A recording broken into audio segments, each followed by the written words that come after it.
अन्य समाचारनी वात करीए तो पंचमहालना वेजलपुर बागायत फार्ममां वावाझोडाથી કેરીને મોટા પાયે નુકસાન થયું છે।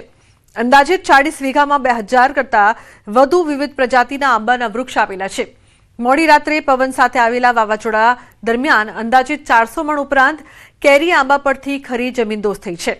નડિયાદના વેપારી દ્વારા ટેન્ડર પ્રક્રિયામાંથી રોજીરોટી મેળવવા કેરી વેચાણ લેવામાં આવી હતી। વાવાઝોડા અને વરસાદી માહોલમાં કેરી જમીનદોસ્ત થતા ફાટી જવાથી ભારે નુકસાન થશે તેવી ચિંતા વેપારીઓ વ્યક્ત કરી રહ્યા છે અને સરકાર પાસે વળતરની આશા પણ વ્યક્ત કરી રહ્યા છે।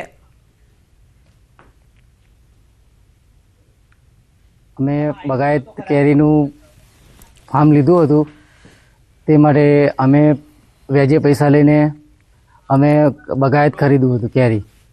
હવે અચાનક વરસાદ ને વાવાઝોડું આવવાથી ઘણું બધું નુકસાન થયું છે। અમે 17 લાખની ખરીદી સામે અમે વ્યાજે ધિરાણ લઈને આંબાની કેરીના ફળ લીધા હતા। તેમાં અચાનક રાત્રે તોફાન તથા વરસાદ આવવાથી અમને ઘણું બધું નુકસાન થયેલ છે।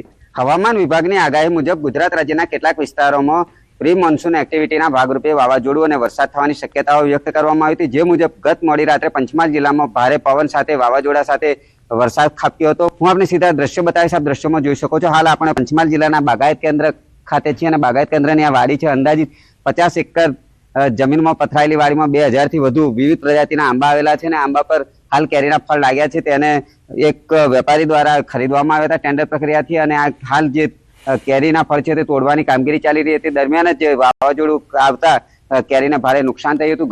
ગત મોડી રાત્રે આવેલા વાવાઝોડા દરમિયાન જે અહીંયાના વેપારી છે તેના જણાવ્યા અંદાજિત 400 થી 500 મણ કેરી છે જમીનદોસ્ત થઈ હતી અને જમીનદોસ્ત થતા જ કેરી ફાટી ગઈ છે અને તે હવે પાકવાની કે વેચાવાની શક્યતાઓ નથી, જેથી ભારે નુકસાન થયું હોવાનું તેઓ હાલ શક્યતા વ્યક્ત કરી રહ્યા છે। સાથે સાથે સરકાર પાસે એક અપેક્ષા પણ વ્યક્ત કરી રહ્યા છે કે આ કેરી છે નુકસાન છે તેનું સર્વે કરવામાં આવે અને સર્વે કરી અને વળતર આપવામાં આવે। તે રોજીરોટી મેળવવાની અપેક્ષા હતી તે સંતોષી શકાય એમ છે। રાજેશ જોશી, ન્યૂઝ 18 ગુજરાતી, ગોધરા, પંચમહાલ।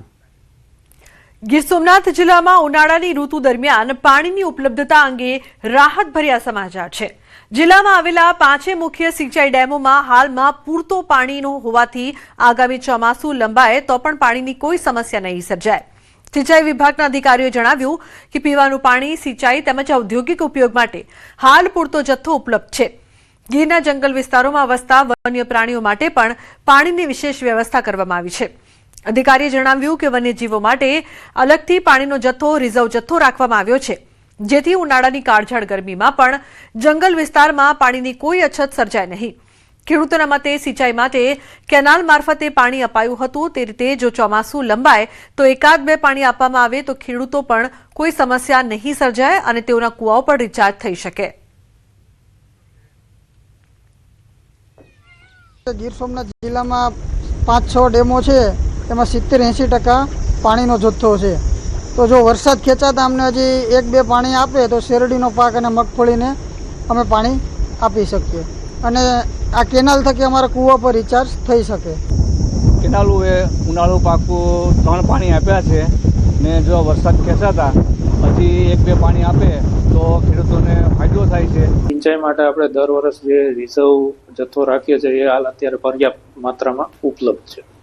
આપણે વન્ય પ્રાણી માટે પણ રિઝર્વ જથ્થો રાખીએ છીએ, ખાસ કરીને જંગલ વિસ્તારના નહીં। આ વખત આપણી પાસે ડેમમાં પૂરતો જથ્થો હોય જેથી કોઈ પાણીની અછત આવે એવી શક્યતા નથી।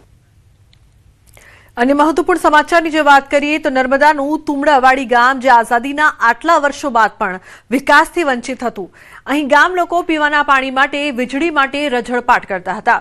600 લોકોની વસ્તી ધરાવતા તુમડાવાડી ગામની વાસ્તવિકતા હૃદય કંપાવી દે તેવી છે। અહીંના ગ્રામજનો પીવાના શુદ્ધ પાણી માટે તરસી રહ્યા છે, પરંતુ ગામને નવા પ્રમુખ મળતા ગામ લોકોને આશા જાગી છે। નર્મદા જિલ્લા પંચાયતના નવા પ્રમુખ બન્યા પછી સૌથી પહેલું કામ આ ગામમાં બોરવેલની સુવિધા કરવામાં આવી છે। પીવાના પાણીની વ્યવસ્થા કરતા ગામમાં ખુશીનો માહોલ જોવા મળી રહ્યો છે। ગામ લોકો વર્ષોથી પાણી માટે રઝળપાટ કરતા હતા અને અંતે નવા પ્રમુખે સૌથી પહેલું કામ ગામમાં બોરવેલની સુવિધા કરી, જેથી ગામ લોકોમાં પણ આનંદની લાગણી છે। આજે આ લોકોને પહેલી સુવિધા અમે પાણીની પૂરી પાડી છે। હજી જે કંઈક સરકારશ્રીની ગાઈડલાઈન મુજબ અને સલાહ સૂચન મુજબ અમે આજે તુમડાવાડી